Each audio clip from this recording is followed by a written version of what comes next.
చూచుకొనెను యెహోవా ఈరే చూచుకొనెను సర్వం సమకూర్చెను సర్వం సమకూర్చెను ఆరాధన ఆరాధన నీకే ఆరాధన అందరూ కలిసి ఆరాధన నీకే ఆరాధన నీకే మహిమ ఘనతకు అర్హుడవు నీవే మా దైవమా మహిమ ఘనతకు అర్హుడవు నీవే మా దైవమా సృష్టికర్త ముక్తిదాత సృష్టికర్త ముక్తిదాత మా స్తుతులకు పాత్రుడా మా స్తుతులకు పాత్రుడా ఆరాధన నీకే ఆరాధన అందరూ స్వరమెత్తి ఆమేన్ యేసయ్యా ఆరాధన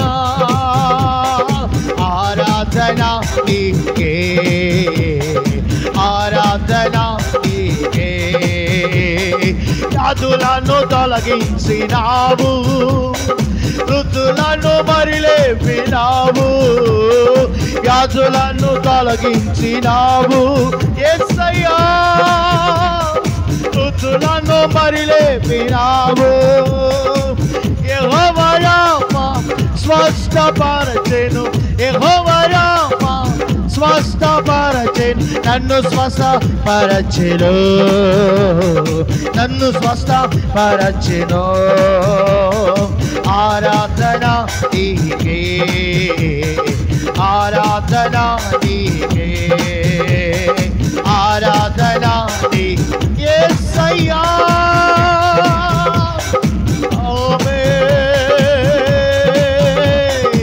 ఆరాధన నీకే ఆరాధన నీకే ఆరాధన నీకే ఆరాధన నీకే ఆరాధన ఆరాధన ఆరాధన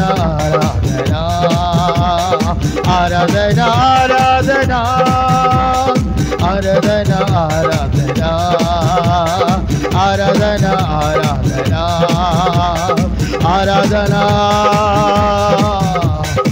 ఆరాధన కృప కలుగుగాక కృప కలుగుగాక కృప కలుగుగాక కృప కలుగుగాక కృప కలుగుగాక కృప కలుగుగాక కృప కలుగుగాక కృప కలుగుగాక కృప కలుగుగాక మహిమ ఉదయించుగాక వెలుగు ఉదయించుగాక కట్లు తెగిపోవునగాక చీకటి తొలగించబడుగాక హల్లెలూయా హల్లెలూయా హల్లెలూయా ఆరాధించండి ఆరాధించండి ఆరాధించండి హృదయాలు తెరిచి ఆరాధించండి ఆమేన్ ఆమేన్ ఆమేన్ ఆమేన్ ఆమేన్ స్తుతి స్తుతి స్తుతి స్తుతి స్తుతి ఇప్పుడే కట్లు తెగిపోతున్నాయి ఇప్పుడే దయ్యాలు పారిపోతున్నాయి ఇప్పుడే రోగాలు తొలగించబడుతున్నాయి కృప దిగి రాబోతుంది కృప దిగి రాబోతుంది కృప దిగి రాబోతుంది కృప దిగి రాబోతుంది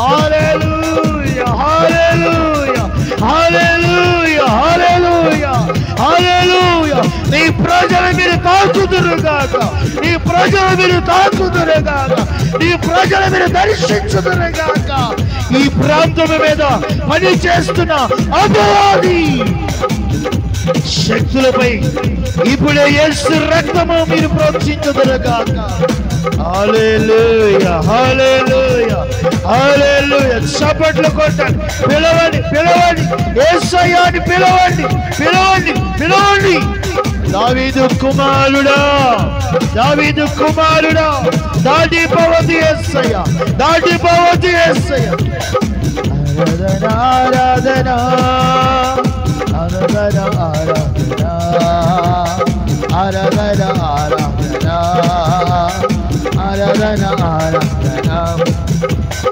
ఆరాధన ఆరాధన ఆరాధన ఆరాధన ఆరాధన ఆరాధన ఆరాధన ఆరాధన ఆరాధన హల్లెలూయా హల్లెలూయా యేసయ్యా యేసయ్యా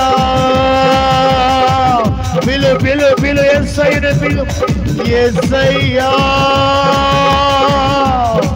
యేసయ్యా యేసయ్యా యేసయ్యా యేసయ్యా యేసయ్యా యేసయ్యా యేసయ్యా ఆరాధన ఆరాధన ఆరాధన ఆరాధన యాకోబు దేవుడు నిన్ను ఉద్ధరించును యాకోబు దేవుడు నిన్ను ఉద్ధరించును యాకోబు దేవుడు నిన్ను ఉద్ధరించును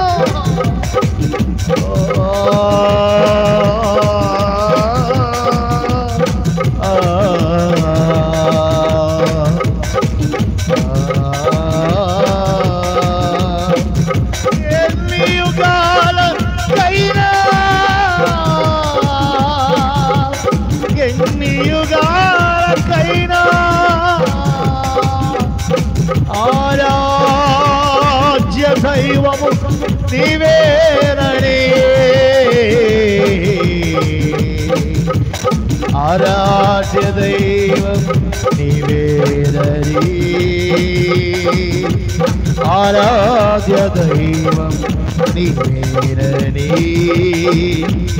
హల్లెలూయా హల్లెలూయా హల్లెలూయా హల్లెలూయా హల్లెలూయా హల్లెలూయా హల్లెలూయా హల్లెలూయా హల్లెలూయా హల్లెలూయా హల్లెలూయా హల్లెలూయా స్తోత్రం స్తోత్రం స్తోత్రం స్తోత్రం హల్లెలూయా హల్లెలూయా హల్లెలూయా హల్లెలూయా హల్లెలూయా హల్లెలూయా హల్లెలూయా హల్లెలూయా హల్లెలూయా హల్లెలూయా హల్లెలూయా హల్లెలూయా ప్రార్థన హల్లెలూయా యేసయ్యా నీకే స్తోత్రం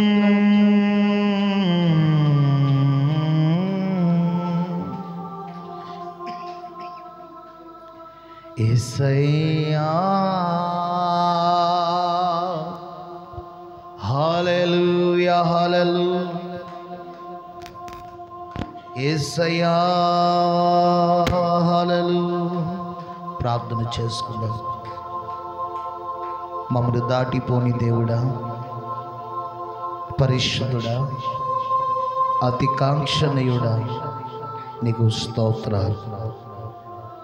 ఈ రాత్రి, ఈ మొదటి రాత్రి నీ ప్రజలమైన మమ్మల్ని మీరు దర్శించినందులకై, నీ బలమైన అభిషేకాన్ని మా మధ్య మీరు కుమ్మరించినందులకై నీకు స్తోత్రాలు. కొద్ది నిమిషాలు నీ వాక్యము నిమిత్తమై సిద్ధపడుచుండగా మాతో మీరు మాట్లాడి వినగలి చెవులు గ్రహించే మనస్సు మీరు మాకు దయచేయండి. అలరాత్మ, నిద్రాత్మ, బలహీనాత్మ, మనుషులను భ్రమపరిచి మనుషులను మబ్బును పెట్టే ఆత్మ ఈ స్థలంలోంచి మీరు తొలగించి చక్కటి నీ ఆత్మచేత మమ్మల్ని నింపి కొద్ది నిమిషాలు నీ వాక్యం ద్వారా ముఖాముఖిగా మాట్లాడండి. మీరు మాట్లాడితే మేము బ్రతుకుతాం, మీరు మాట్లాడితే మేము దీవించబడతాం, మీరు మాట్లాడితే మేము ఆదరించబడతాం. ఈ రాత్రి మీరేం మాట్లాడుదురుగాక. కొద్ది నిమిషాలు నీ దాసుని పక్షం నిలబడుచుని కొద్ది నిమిషాలు మీరు వాడుకోమని యేసు నామములో ప్రార్థిస్తున్నాము తండ్రి, ఆమేన్ ఆమేన్. దయచేసి కూర్చోండి.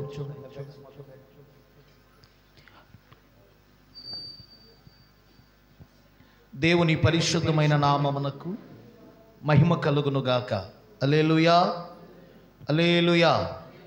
ఈ మొదటి రాత్రి దేవుని సన్నిధిలో చేరి వచ్చినటువంటి దేవుని పిల్లలైన మీ అందరికీ నా హృదయపూర్వకమైన వందనాలు, శుభాలు. ఈ మైక యంత్రం ద్వారా, ఈ లైవ్ ద్వారా వీక్షిస్తున్న ప్రజలకు కూడా యేసుక్రీస్తు నామములో శుభాలు ప్రకటిస్తున్నాం. ఆమేన్, హల్లెలూయా. మంచిది ప్రియులారా, కొద్ది నిమిషాలు దేవుని మాటలు వినడానికి ప్రయత్నించేద్దాం. ఈ పూట మన ధ్యానం నిమిత్తమై సిద్ధపరచబడినటువంటి వాక్యం ఎబ్రీయులకు రాస్తున్నటువంటి పత్రిక 11వ అధ్యాయము 6వ వచనాన్ని వాక్యంలోంచి చదువుకుందాం. విశ్వాసము లేకుండా దేవునికి ఇష్టుడై ఉండుట అసాధ్యము. దేవుని యొద్దకు వచ్చువాడు ఆయన ఉన్నాడనియు తన్ను వెతుకు వారికి ఫలము దయచేవాడనియు నమ్మవలెను కదా.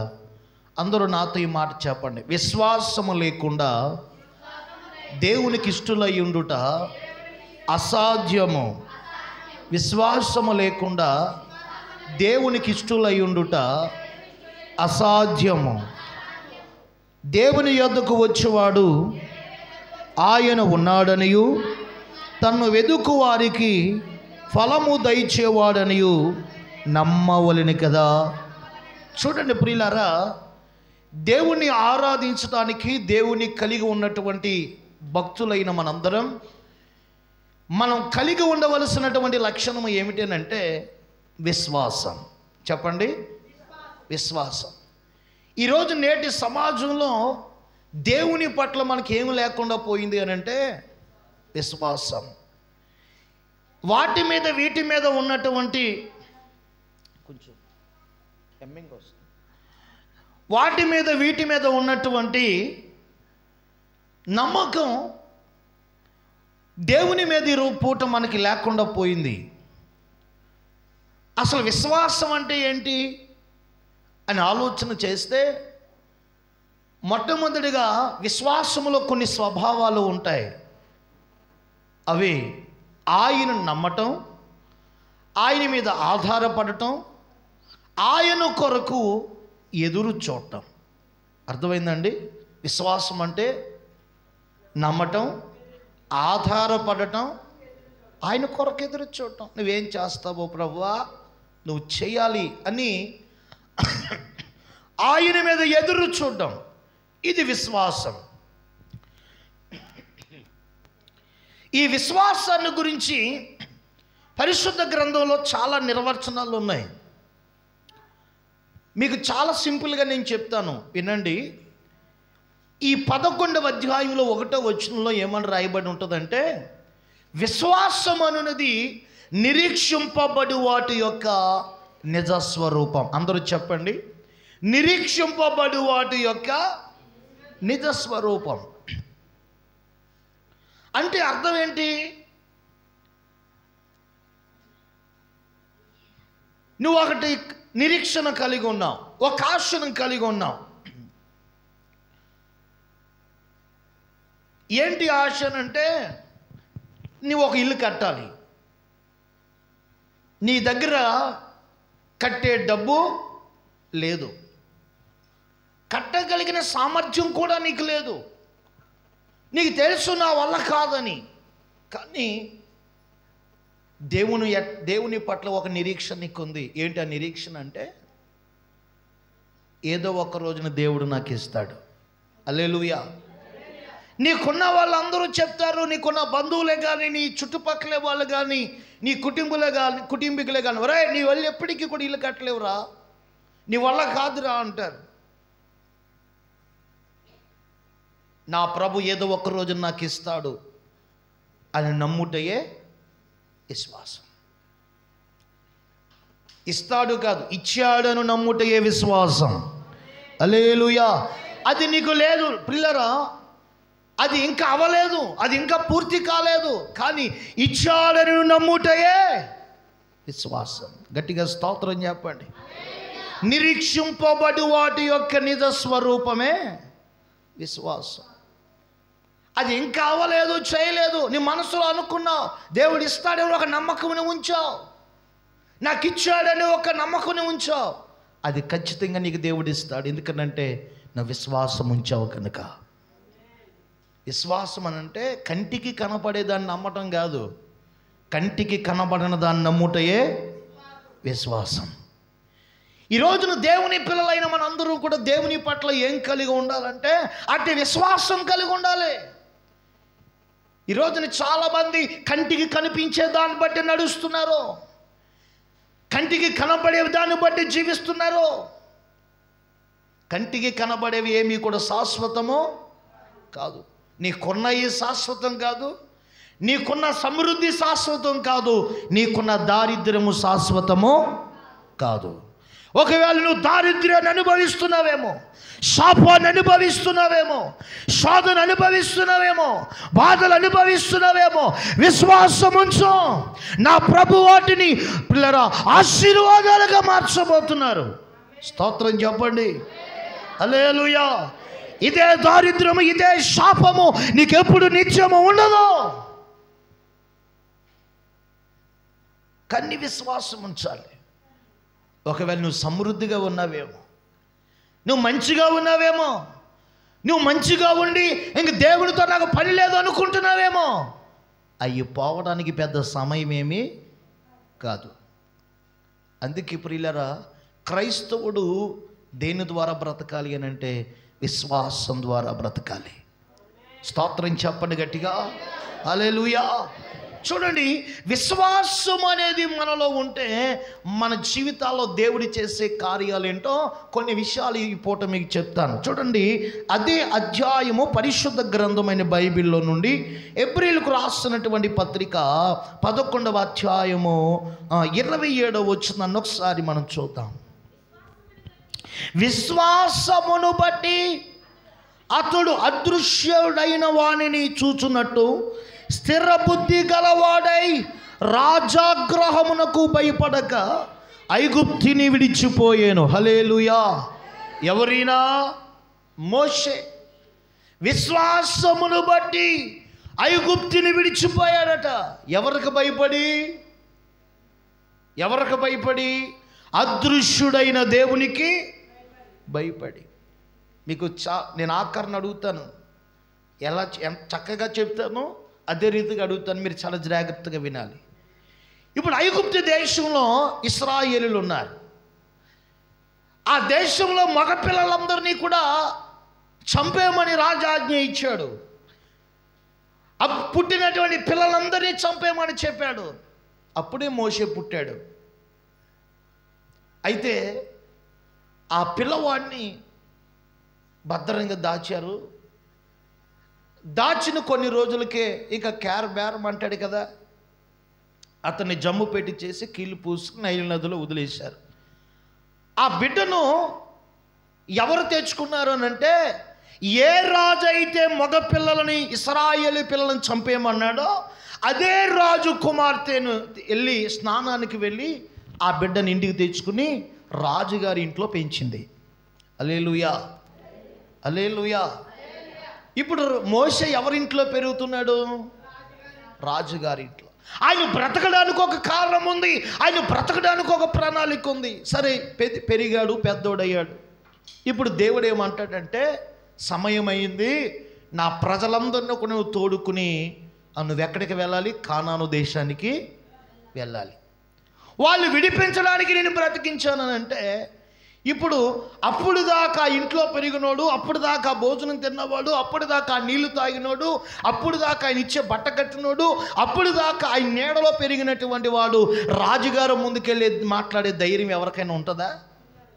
ఉండదు. అది సామాన్య విషయమా? అటువంటి పరిస్థితిలో దేవుడు మాట్లాడుతున్నాడు, నువ్వు తీసుకెళ్ళు నా ప్రజలను అంటున్నాడు. అబ్బో, ఆయనతో నా మాట్లాడే శక్తి నాకు లేదు, నాకు ఆ టాలెంట్ నాకు లేదయ్యా, నాకు నత్తయ్యా, నేను మాట్లాడలేను అంటాడు. దేవుడు అంటాడు, నువ్వు మాట్లాడతావా లేదా అంటాడు. నేను మాట్లాడిస్తానయ్యా, నువ్వు వెళ్ళి మాట్లాడు అంటాడు. పిల్లల పని వెళ్ళాడు, మాట్లాడుతున్నాడు. ఆయన ఏమని? ఈయనే మనిషా? ఆ రాజట కఠినమైన వాడట. ఎవరండి? అందుకే కదా అన్నిసార్లు పంపిస్తానని పంపించలేదు. ఎన్ని తెగుళ్ళు వచ్చినాయి? ఎన్ని తెగుళ్ళు వచ్చినాయి వాళ్ళ మీదకి? ఐగుప్తులో 10 తెగుళ్ళు వచ్చినాయి, అయినా పంపలేదు. అంత కఠినుడు. చివరికి ప్రియులారా మోషే అదృశ్యుడైన దేవునికి భయపడి ఐగుప్తిని విడిచిపెట్టి వారిని అందరినీ కూడా తీసుకుని వెళ్ళిపోయాడు. గట్టిగా చప్పట్లు కొట్టండి, హల్లెలూయా. ఎవరికి భయపడి? అదృశ్యుడైన దేవునికి భయపడి. ఇప్పుడు ఆయన మాట్లాడుతున్నాడు స్వరం ఇచ్చి, కంటికి కనబడుతున్నాడా? ఇప్పుడు ఎవరు కనబడుతున్నారు ఈయనకి? మోషే గారికి ఎవరు కనబడుతున్నారు? రాజు కనబడుతున్నాడు. ఇప్పుడు ఈయనకి 2 చిక్కులు వచ్చినాయి. ఒకటి, ఆయనేమో తీసుకెళ్ళమంటాడు. ఈయన చూస్తే సింహం, ఎప్పుడు కాటేస్తాడో తెలీదు, చంపేస్తాడేంటో తెలీదు. ఇప్పుడు కనిపించే రాజు మాటకు భయపడాలా, కనపడిన దేవుని మాటకు భయపడాలా? అంత భక్తిగా ఉంటారమ్మా మీరు. స్తోత్రం కలుగునగాక. మరి నరేష్ కరెక్ట్గా చెప్పాడు సమాధానం. అంటే ఆయన చెప్పేది కరెక్టే. మరి ఆ క్రియలు మనలో ఉన్నాయా? మనం నిజంగా భయపడతామా? ఏమండి, నిజంగా దేవునికే భయపడే వాళ్ళంటే మరి చీకటండి ఎందుకు భయం వేస్తుంది మీకు? ఎవడో చచ్చినోడు ఆడికి ఎందుకు భయపడుతున్నావు? ఎవరో చచ్చితే వాళ్ళకెందుకు నువ్వు భయపడుతున్నావు? వాళ్ళు ఎప్పుడు చావరా? దేవునికి స్తోత్రం కలుగునగాక. నువ్వు సావా? మనం సావమా? మనకు మరణం లేదా? ఏమండి, చచ్చిన వాళ్ళు అంటే భయం. ఏమండి, ఇంకా మరొకటి అంటే భయం. ఇప్పుడు మోషే ఇప్పుడు కనిపించే రాజుకు భయపడాలా, కనపడని దేవునికి భయపడాలా? ఈ రోజున దేవుని బిడ్డ మోషే ఎవరి యందు విశ్వాసం ఉంచాడు? కనుక అదృశ్యుడైన దేవుని యందు ఆయన భయము చూపి అదృశ్యుడైన దేవునికి భయపడి ప్రియులారా రాజుగారు కోపగిస్తున్నా, రాజుగారు ప్రియులారా పళ్ళు నూరేస్తున్నా, రాజుగారు చంపాలని చూస్తున్నా, రాజు ఆగ్రహములకు భయపడకుండా అదృశ్యుడైన దేవునికి భయపడి ఇశ్రాయేలును ఐగుప్తు నుండి విడిపించుకుని వెళ్ళిపోయాడు. గట్టిగా స్తోత్రం చెప్పండి, హల్లెలూయా. ఎవరికి భయపడ్డాడండి? ఓ పక్క పటాపట నూరేస్తున్నాడు. ఎరా ఎంతకాలం నా ఇంట్లో ఉండి నా గెంజి తిని నా కూడు తిని నా బట్ట కట్టి నాకే ఎదురు తిరుగుతావా అని పటాపట నూరేస్తున్నాడు. అయినా సరే మోషే ఆ రాజుకు భయపడలేదు. అంతకంటే క్రూరమైన వాడు, అంతకంటే రోషం కలిగిన వాడు, అంతకంటే భీకరమైన వాడు అని దేవునికి భయపడి అతను ఐగుప్తిని విడిచిపోయాను. అందరూ చెప్పండి, విశ్వాసమును బట్టి అదృశ్యుడైన దేవునికి భయపడి స్థిర బుద్ధి గలవాడై. ఏ బుద్ధి అండి? మన బుద్ధి ఎలా ఉండాలి? రోజుకోలాగా, పూటకోలాగా, వారానికి ఒకలాగా, నెలకొకలాగా, సంవత్సరానికి ఒకలాగా మారావనుకో నీ బతుకు అలాగే ఉంటుంది. స్తోత్రం కలుగునగాక. మనం ఏ బుద్ధి కలిగి ఉండాలండి? స్థిర బుద్ధి. దేవునికి భయపడేవాడు ఒకే మాట, ఒకే పాట, ఒకే ఆలోచన, ఒకే తలంపు. స్తోత్రం కలుగునగాక. అర్థమైందా? దేవునికి భయపడేవాడు ఎవడికి భయపడ్డో, ఎవడికి తల వంచడు, దేన్ని లెక్క చేయడు, కష్టమైన లెక్క చేయడు, సమృద్ధైన లెక్క చేయడు. వాడు వెళ్ళే ప్రయాణం వెళ్తూ ఉంటాడు. క్రైస్తవ సంఘము ఆ రీతిగా నడుచునుగాక. బాధ వచ్చిందని బెదిరిపోడు, సంతోషం వచ్చిందని పొంగిపోరు. ఎలా ఉంటారు దేవునికి భయపడేవాళ్ళు? దేవుని యందు విశ్వాసం ఉంచేవారు ఎలా ఉంటారు? స్థిర బుద్ధి గలవారిగా ఉంటారు. కొంతమంది చూడండి, కొంచెం బాగుందనుకోండి వాళ్ళు భూమి మీద ఆగరా. హల్లెలూయా. తెలుసా మీకు అటువంటి వాళ్ళు? మాట మారిపోద్ది, చేతలు మారిపోతాయి, అన్నీ మారిపోతాయి, నడక కూడా మారిపోద్ది, భాష మారిపోద్ది, అమ్మో అన్నీ మారిపోతాయి. మరి కొన్ని కష్టాలు వచ్చినప్పుడు ఎందుకు మళ్ళీ నువ్వు అలా ఉండలేకపోతున్నావు? ఉండాలి కదా. అమ్మో అప్పుడు లబోదిబో అంటావు. అందుకని విశ్వాసం ఉంచేవాడు మోసేలాగా ఎలా ఉంటాడు? స్థిర బుద్ధి గలవారిగా ఉంటారు. మోషే ఎలా ఉన్నాడు? ఒక పక్క దేవుడికి భయపడుతున్నాడు, ఒక పక్క ఆయనకి విశ్వాసం ఉంది, మరో ప్రక్క రాజు కూడా ఏమన్నా మామూలుగా ఉన్నాడా? చంపేస్తాడు రే అంటున్నాడు. అయినా సరే భయపడ్డా? స్థిర బుద్ధి, డోంట్ కేర్. నేను ఆయన మీద అనుకున్నాను, అని ఐగుప్తిని విడిచి వెళ్ళిపోయాడు. ఇక్కడ ఒక ఆత్మీయమైన పాఠం మీకు చెప్పాలనుకుంటున్నాను. ఆయన యందు విశ్వాసం ఉంచినటువంటి మోషే స్థిరబుద్ధి గలవాడై దేనికి భయపడక దేవునికే భయపడి ఏం విడిచి వెళ్ళిపోయాడు? ఐగుప్తి. ఈ రోజున ఐగుప్తిని విడుస్తున్నావా? ఐగుప్తి అనగా లోకానికి సాదృశ్యం. లోకానికి సాదృశ్యం. విశ్వాసం ఉంచేవారు వేటిని విడిచిపెడతారు? లోకాన్ని విడిచిపెడతారు. అర్థమైందా? దేన్ని విడిచిపెడతారండి? మరి ఇంకా మనం లోకంలో పులుముకుంటున్నామే. లోకంలో బ్రతకాలి కానీ లోకంలో పులుముకోకూడదు. అర్థమైందా? మనము లోకము నుండి ప్రత్యేకించబడిన వారం. ప్రియులారా, నువ్వు దేవుని నమ్మినప్పుడు, దేవుని విశ్వాసం ఉంచినప్పుడు లోక ఆచారాలు, లోక పద్ధతులు, లోక ఆలోచనలు, లోకపు యొక్క క్రియలు నీకు ఎందుకో?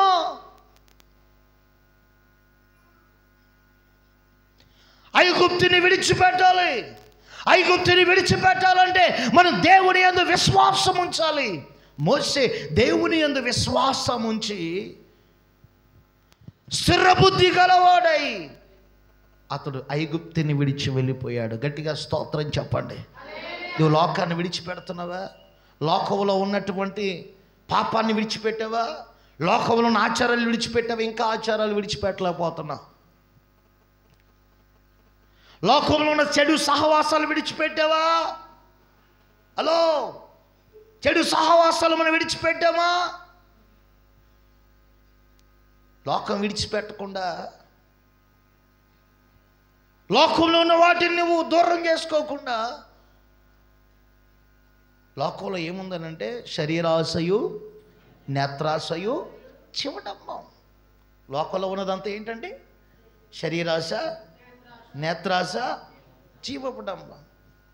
ఈ మూడు లోకాన్ని ఏడిపిస్తున్నాయి. ఇవి దేవుని మూలం కలిగినవి కాదు.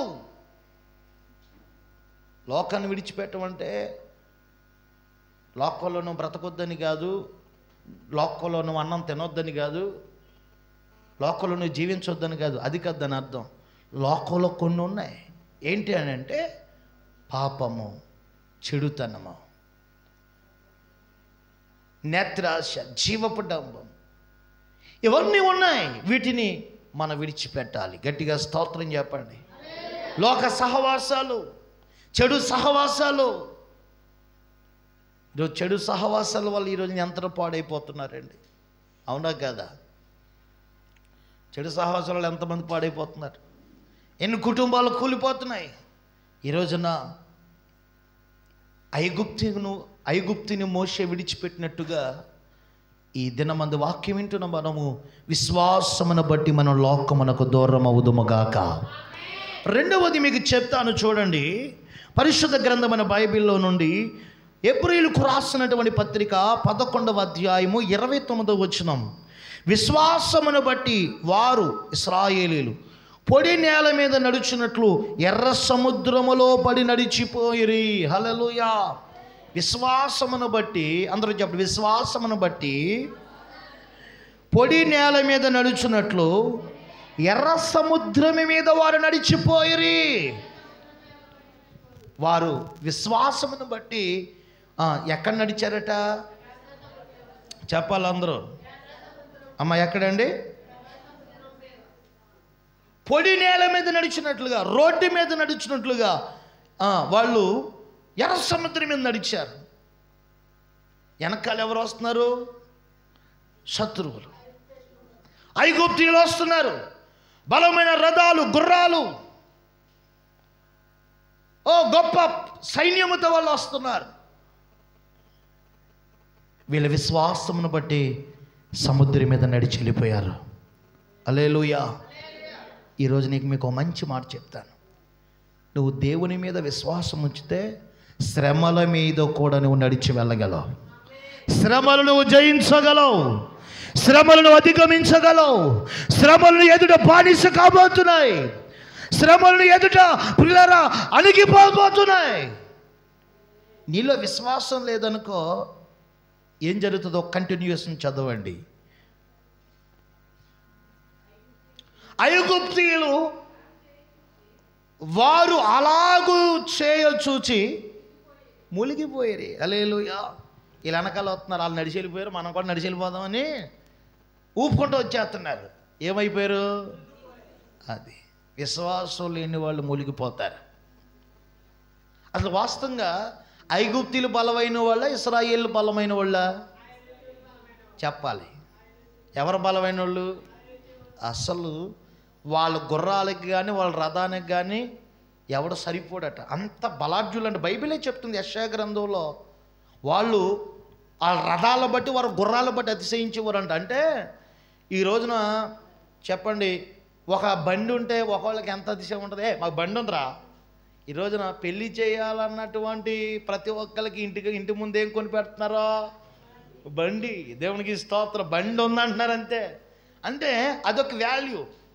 బైబిల్లో వాళ్ళకున్న గుర్రాలు కూడా లిఖించబడ్డాయి.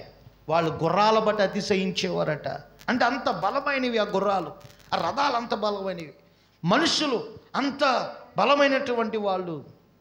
అంత బలమైన వాళ్ళు ఏమైపోయారు చెప్పండి? మునిగిపోయారు.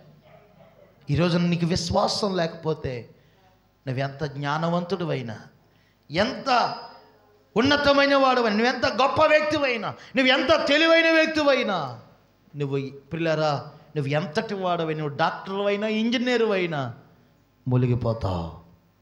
ఒకరోజు నువ్వేమవుతావు? మునిగిపోతావు. నీలో విశ్వాసం ఉండగలిగితే శ్రమలను అధిగమించే శక్తి నా ప్రభు నీకు ఇచ్చునుగాక. స్తోత్రం చెప్పను గట్టిగా. అందరూ రెండు చేతుల పైకెత్తి చెప్పాలి గట్టిగా. హల్లెలూయా, హల్లెలూయా. నువ్వు విశ్వాసం ఉంచగలిగితే ఆ శ్రమలు నీ పాదాల కింద దేవుడు ఏం చేస్తాడు? అన్నగా దొరికిస్తాడు. సముద్రాన్ని ఇశ్రాయేలు పాదాల కింద పెట్టేశాడు. ఆమేన్. సముద్రాన్ని రోడ్డుగా మార్చేశాడు, సముద్రాన్ని రహదారిగా మార్చేశాడు. నువ్వు అనుకుంటున్నావు మా ఇద్దరు కష్టాలు నాకే వస్తున్నాయేంట్రా, కష్టాలని నాకే వస్తున్నాయి చుట్టంలాగా అనుకుంటున్నావు. ఈ రాత్రి ప్రభు నీతో చెప్తున్న ఒక మంచి మాట. నిన్ను ఏడిపిస్తున్న కష్టము, నిన్ను ఏడిపిస్తున్న వ్యాధి, నిన్ను ఏడిపిస్తున్న బలహీనత, నిన్ను ఏడిపిస్తున్న శ్రమ నీకు మార్గముగా మలచబడును గాక. చప్పట్లు కొట్టి ప్రభునామమున మహిమపరచండి. ఎంతగా బాధించబడుతున్నావో, ఎంతగా వేధించబడుతున్నావో, ఎంతగా శ్రమ పొందుతున్నావో అంతగా దేవుడు నీకు మార్గాలు తెరవబోతున్నాడు. హల్లెలూయా. ఉందా నీలో బలమైన విశ్వాసం? శ్రమలు అనుభవిస్తున్నాను అనుకుంటున్నావు, బాధలను నేను అనుభవిస్తున్నాను అనుకుంటున్నావు. నా ప్రభు వాటిని ఆశీర్వాదకరంగా మార్చబోతున్నారు. అట్టి మార్గము నీకు కనపరచబడాలి అని అంటే ఇశ్రాయేలులు దేవుని యందు విశ్వాసం ఉంచినట్లుగా నీ విశ్వాసం ఉంచాలి. అంటే వాళ్ళ విశ్వాసం ఏంటంటే మా దేవుడు సముద్రాన్ని కూడా దారిగా మార్చేస్తాడు అనుకున్నారు. అంతేగాని అదే విశ్వాసం లేదనుకోండి, వాళ్ళు ఏం చేద్దరు? అక్కడ రచ్చ చేద్దరు, గొడవ చేద్దరు, అనవసరంగా మమ్మల్ని అక్కడ చంపడానికి తీసుకొచ్చేవారు. వాళ్ళు వెళ్ళేటప్పటికి దేవుడు నడిచేస్తున్నారు అంతే. నిజంగా సముద్రం వచ్చినప్పుడు ఏమవుతాం? మనకి ఎక్కడైనా సడన్గా పాము కనబడిందాక ఏమవుతాం? నడుస్తున్న వాళ్ళు ఆగిపోతాం కదా, అవునా కదా? ఏమన్నా మనకి ఏదన్నా సడన్గా ఏదైనా ఎదురైందనుకో ఆగిపోతాం కదా, షాక్ అయిపోతాం కదా. వాళ్ళు షాక్ అయ్యారా? ఒరే సముద్రం రే అన్నారా? ఎందుకనంటే దేవుడు చేయాలంటే దాన్ని కూడా దాని కింద మార్చేస్తాడు అనుకున్నారు. మార్చాడు. విశ్వాసమును బట్టి వారు సముద్రం మీద నడిచారు, వాళ్ళు మునిగిపోయారు. ఈరోజు విశ్వాసం ఉంచు. ఎంత కష్టమైనా, ఎంత బాధ అయినా, ఎంత శ్రమ అయినా నా దేవుడు ఒక నూతనమైన మార్గము తెరుచునుగాక, తెరుస్తాడనే నమ్మకము నీకు కలుగునుగాక. అట్టి రీతిగా దేవుని మీద ఆధారపడుదువుగాక, అట్టి రీతిగా దేవుని మీద ఆనుకొనుదువుగాక, అట్టి రీతిగా దేవుని సహాయము కొరకు ఎదురు చూచుదువుగాక. హల్లెలూయా, హల్లెలూయా. అలాగ ఎవరైతే అనుకుంటారో, ఆధారపడతారో, ఎదురు చూస్తారో వారి కొరకు దేవుడు కార్యం చేస్తాడు. నిరాశపడుతున్నావు, కృంగిపోతున్నావు, సమస్య చూసి నలిగిపోతున్నావు, సమస్యను చూడొద్దు, సమస్య నుండి విడిపించే దేవుని చూడు. ఇశ్రాయేలు ఎవరు చూశారండి? సముద్రాన్ని చూసారా? ఏమండి? నువ్వు సముద్రాన్ని చూస్తావా, దేవుని చూస్తావా? దేవుని చూడు, నీ సమస్య కంటే గొప్పవాడు ఆయన. నీ సమస్య పెద్దదా లెక్క ఆయనకి? నీ బాధ ఆయనకి లెక్క? పిన్నే అసలు నాకు వచ్చి కష్టం ఎవరికి రాకూడదు అంటావు. నేను కాబట్టి తట్టుకుంటున్నాను, కానీ నువ్వైతేనా, ఇంక వేరే వాళ్ళు అయితేనా ఎప్పుడో చచ్చిపోతారు అనుకుంటున్నావు నువ్వు. ఆ పిన్ని కానీ నోరిప్పిందనుకో, ఆ పిన్ని బాధలు కూడా అలాగే ఉంటాయి. ఎవరికున్న బాధలు వాళ్ళకుంటాయి. ఆమేన్. కానీ అది నీకు పెద్దది, అది నీ ఎదుట గొప్పది, కానీ యేసయ్య ఎదుట అది పెద్ద విషయం ఏమీ కాదు. సమస్యను చూడడం మానేసుకో, యేసయ్యను చూడు. యేసయ్య నీకు మార్గము తెరుచునుగాక. చూడండి, మూడవ మిషన్ మీకు చెప్తాను చూడండి. ఎబ్రీయులకు రాసిన పత్రిక 11వ అధ్యాయం 30వ వచనం చదవండి. విశ్వాసమును బట్టి 7 దినముల వరకు ప్రదక్షిణము చేయబడిన తర్వాత యెరికో కోటలు కూలిన. అందరూ చెప్పండి, విశ్వాసమును బట్టి. అందరూ చెప్పాలి. దేనిని బట్టి? మా బలమును బట్టి అన్నారా? మా శక్తిని బట్టి అన్నారా? కాదు, విశ్వాసమును బట్టి 7 దినములు ప్రదక్షిణము చేయబడిన తర్వాత ఏం కూలయ్యట? స్తోత్రం చెప్పండి. ఇశ్రాయేలీలు కానాను దేశానికి వెళుతున్న ప్రయాణంలో మధ్యలో ఏం అడ్డొచ్చినాయి? యెరికో గోడ వచ్చింది. మనం ఇప్పుడు వెళ్తుంటే ఆ నీళ్లు మనకు ఎలా గడ్డుగా ఉన్నాయో వాళ్ళకు కూడా ఏమొచ్చినాయి? యెరికో గోడ. ఆ యెరికో రాజు ఆ గోడలు ఎలా కట్టించాడంటే చాలా బలమైన రీతిగా కట్టించాడు. అది ఎన్నో వందల మీటర్లు వెడల్పుతో గోడను ఎత్తుగా కట్టించాడట. పూర్వం గోడలు ఎలా కట్టేవారు? అడుసుతో కట్టినా, మట్టితో కట్టినా 2 అడుగులు 3 అడుగులు కట్టేవారు. 3 అడుగుల నుంచి 2 అడుగులు వచ్చింది. 2 అడుగుల తర్వాత అడుగున్నర వచ్చింది. అడుగున్నర తర్వాత ఆమె ఎంత కట్టలేకపోతామని అడుగు కడుతున్నారు. అది కూడా కట్టలేక ఎంత వచ్చింది? 9 అంగుళాలు. ఎంతండి? 9 అంగుళాలు. అది కూడా కట్టలేక ఇప్పుడు ఎన్ని అంగుళాలు కడుతున్నారు? 6 అంగుళాలు కడుతున్నారు. ఇప్పుడు అది కూడా ఎక్కువైపోయిందని ఫ్యాషన్గా ఎంత కడుతున్నారంటే ఎంత ఎట్టి కడుతున్నారు? 4 అంగుళాలు ఎట్టి. దొంగోడు బాగా దోసుకెళ్ళిపోరని. దేవునికి స్తోత్రం. హల్లెలూయా, హల్లెలూయా. ఏమండి, అంత బలమైనటువంటి ప్రాకారం. 4 అంగుళాల గోడలో మేకుని దించడానికి 30 మేకులు వంగడుతున్నాం మనం. మరి అంత బలమైన ప్రాకారం కూలగొట్టాలంటే మన వల్ల అవుద్దా? ఇశ్రాయేల్ వల్ల అవుద్దా? కట్టం కట్టేశారు కానీ దాన్ని కూలగొట్టడం చాలా కష్టం. పోనీ ఆ రాజు ఏమన్నా దారి ఇస్తాడా? ఎవడు? ఆయన అన్నాడు, మీరు ఎవరి దగ్గరికి వెళ్ళొద్దు, మీరు 7 దినాలు ప్రదక్షిణ చేయండి, 7 సార్లు ప్రదక్షిణ చేయండి, ఆ యెరికోను కూల్చి నేను మిమ్మల్ని నడిపిస్తాను అన్నారు. ఇప్పుడు ప్రదక్షిణ చేస్తున్నారు. ప్రదక్షిణ అంటే ఎలా చేస్తున్నారు? వీళ్ళు గోడ చుట్టూ రోజుకి ఎన్నిసార్లు తిరగాలి? ఒకసారి. 7 రోజులు 7 సార్లు తిరుగుతున్నారు. పొద్దున్నే లగ్గన మొదలెడుతున్నారు. మళ్ళీ చుట్టూ తిరిగి వచ్చేటప్పుడు సాయంకాలం అయిపోతుంది. కాళ్ళు లాగేస్తా, పీకేస్తున్నాయి. ఓ పూట అంతా తిరుగుతున్నారు. ఎలా తిరుగుతున్నారు? కొంతమంది బుర్రలు పట్టారు. ఏంటండి? కొంతమంది చప్పట్లు కొడుతున్నారు, కొంతమంది పాటలు పాడుతున్నారు, కొంతమంది ప్రార్థనలు చేస్తున్నారు, దేవుని స్తుతిస్తున్నారు. అంతమంది, అన్ని లక్షల మంది, అంతమంది ప్రజలు పాటలు పాడుతూ, స్తుతిస్తూ, ప్రార్థిస్తూ, ఆరాధిస్తూ, నాట్యమాడుతూ ప్రదక్షిణ చేస్తున్నారు. హల్లెలూయా, హల్లెలూయా. సరే, 7 రోజులు చేసేశారు. అమ్మ ఎన్నిసార్లు చేయమన్నాడు? 7 రోజులు 7 సార్లు. 7వ రోజున 7వసారి చేసేసారు. కానీ గోడలు పడలా. అయ్యో, ఎంత కష్టపడ్డారు వీళ్ళు. గోడలు పడలేదు. మరి ఏం చేద్దాం మనం? అయితే ప్రార్థన చేశానండి కానీ జరగలేదండి. నాకు ప్రార్థనకి వెళ్తున్నానండి, జరగలేదండి. మరి అయితే ఏం చేస్తాను? మూలనాడు కూర్చున్నావా? పోనీ మూలనాడికి కూర్చోవాలా మనం? అందరితో వదిలేయాలా మనం? ఇప్పుడు 7 సార్లు తిరగమన్నాడు, 7 రోజులు తిరగమన్నాడు, తిరిగారు. వీళ్ళకి ఏం అవ్వలేదు. మరి ఏం చేయాలి వీళ్ళు? మళ్ళీ దేవుణ్ణి అడిగారు. ఆయన అన్నాడు, బాబు 7 రోజులు 7 సార్లు తిరిగారు కదా, కానీ 7వ రోజు మాత్రం 7 సార్లు తిరగాలన్నాడు. స్తోత్రం చెప్పండి. హల్లెలూయా, హల్లెలూయా. ఒక్కసారి తిరగడానికే చేస్తున్నాడు. మరి 7 సార్లు తిరగాలంటే ఎంత బాధ. తిరిగారు. తిరగగానే 7వ రోజు 7వసారి పూర్తి చేయగానే పెంచారు, స్వరం పెంచారు, పాటలు పెంచారు, ఆరాధన పెంచారు, స్తుతి పెంచారు. పిల్లరా, ప్రతిరోజు ఉసురుమని తిరిగేవారు. మరి 7వ రోజు ఉసురుమని తిరిగి తండ్రి రౌండ్స్ అవుతాయా? అవుతాయా?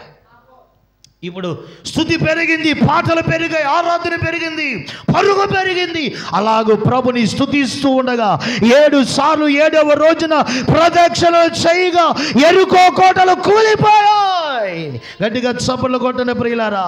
ప్రార్థన చేస్తున్నావు, అవ్వట్లేదా? దేవుని దగ్గరికి వస్తున్నావు, అవ్వట్లేదా? ఈరోజు నువ్వు మొర పెడుతున్నావు, నీ పని కావడం లేదా? నీవు మూలడు కూర్చోమని కాదు, ఇంకా ప్రార్థన చేయాలి, ఇంకా స్తుతించాలి, ఇంకా దేవుని కొరకు రోషం కలిగి బ్రతకాలి. అర్థమైందా? నీ పని కాలేదు అని అంటే ఇంకా నువ్వేం చేయాలి? పెంచాలి. హల్లెలూయా, హల్లెలూయా. ఒకసారితో అయిపోద్దా? ఇప్పుడు మీకు అర్థం అవ్వాల్సింది ఏంటి? ఏదైనా ఒకసారితో అయిపోద్దా? ఏమండి? అయ్యేంత వరకు నువ్వు ప్రార్థించాలి. నువ్వు తలపెట్టిన కార్యము జరిగేంత వరకు నువ్వు ప్రార్థన చేయాలి. నువ్వు తలపెట్టిన కార్యము జరిగేంత వరకు దేవుని స్తుతించాలి. నువ్వు తలపెట్టిన కార్యము జరిగేంత వరకు ప్రభుని నువ్వు విడిచిపెట్టకుండును గాక. హల్లెలూయా, హల్లెలూయా.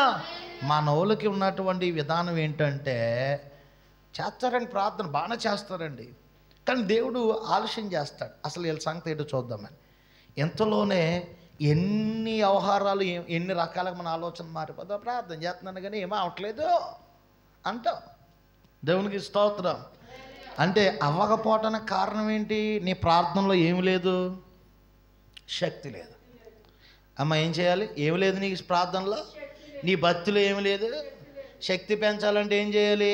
ఇంకా అది గట్టిగా స్తోత్రం చెప్పండి. అది దేవుడు వాళ్ళకి ఇచ్చిన పనిష్మెంట్. 7 రోజులు 7 సార్లు తిరిగామని ఉసూరుమని తిరిగేశారు. ఇప్పుడు 7వ రోజున ఏమన్నాడు ఆయన?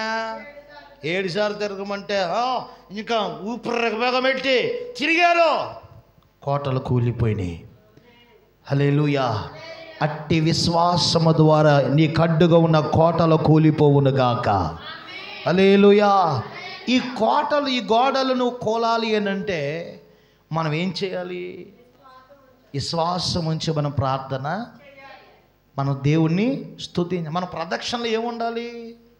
స్తుతి, ప్రార్థన, ఆరాధన. అర్థమైందా? మన ప్రదక్షిణలో ఏముండాలి? మన భక్తులు ఏముండాలి? స్తుతి, ఆరాధన, ప్రార్థన. 59వ అధ్యాయం యెషయా గ్రంథం ప్రకారం, మీకును నాకును మీ దోషములు అడ్డుగా వచ్చి ఉన్నవి. ఆమేన్.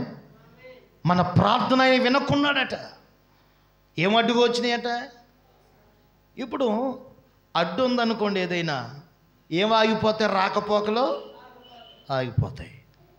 ఇప్పుడు దేవునికి మనకి ఎప్పుడు 2 జరుగుతాయి. ఏంటనంటే, ఒకటి మన ప్రార్థన వినటం, రెండవది నిత్యము ఆయన దృష్టి మన మీద ఉంచటం. అర్థమైందా? ఒకటి మన ప్రార్థన వినటం, ఆయన దృష్టి మన మీద ఉంచటం. ఎప్పుడు ఈ 2 పనులు జరుగుతూ ఉండాలి. ఇప్పుడు అడ్డుబండ వచ్చేసింది అనుకో, అడ్డుగోడ వచ్చేసింది అనుకో, నీ ప్రార్థన వింటాడా? ఆయన దృష్టి నీ మీద ఉంటుందా? మరి దేవుని సహాయం ఎలా వస్తుంది? రాదు. హిజ్కియాకు మరణకరమైన రోగం వచ్చింది. ఎందుకు వచ్చింది? ఒకప్పుడు బాగా నడిచాడు దేవునిలో, ఒకప్పుడు బాగానే ఎలిగాడు దేవునిలో, మంచి ప్రార్థన చేశాడు, మంచి పరిపాలన చేశాడు. కానీ ఆయనలో ఏమొచ్చిందని అంటే గర్వం వచ్చింది. ఏమొచ్చిందండి? ఈ రోజున ఏ అడ్డుగోడ నీ భక్తి జీవితంలోకి రాకూడదు. హల్లెలూయా.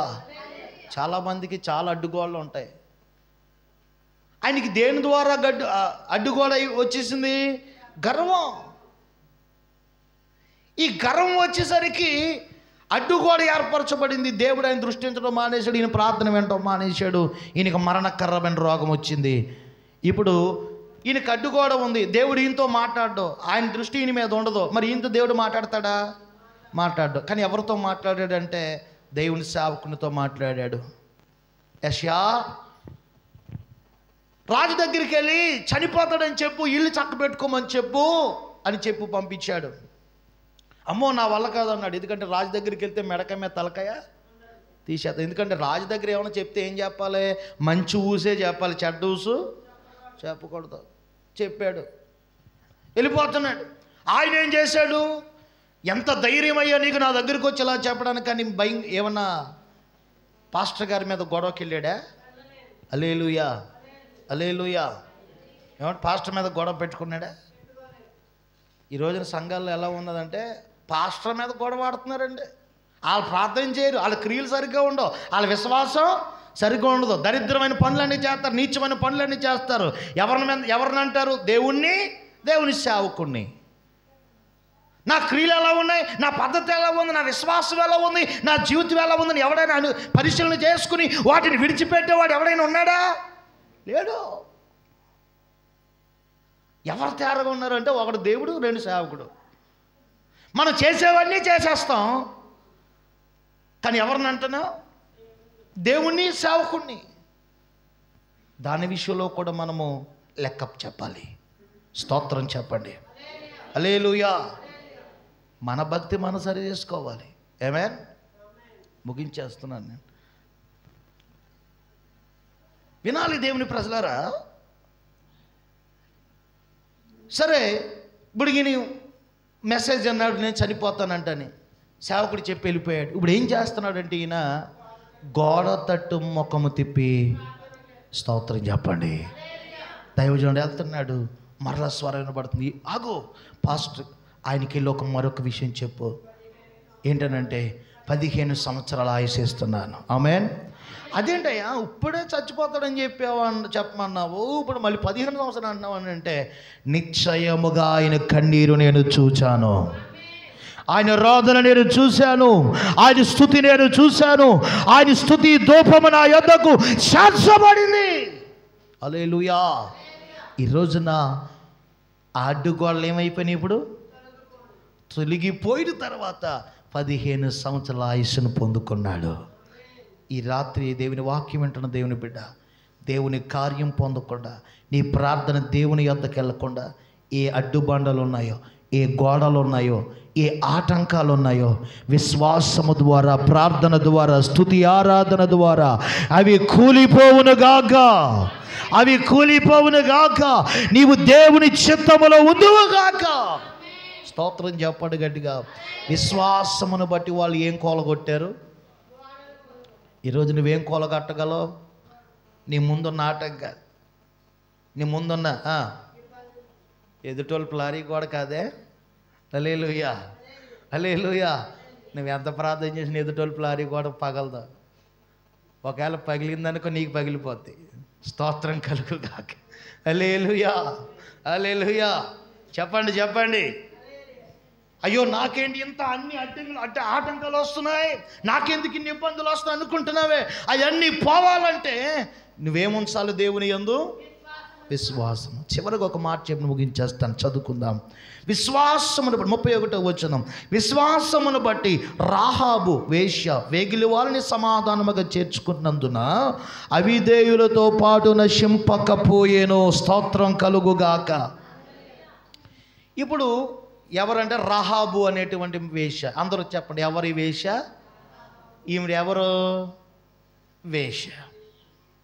అర్థమైందా? అర్థమవుతుందో తెలుగు? ఇప్పుడు వీళ్ళని ఊరు మధ్యలో ఉన్నేస్తారా? ఏమండి?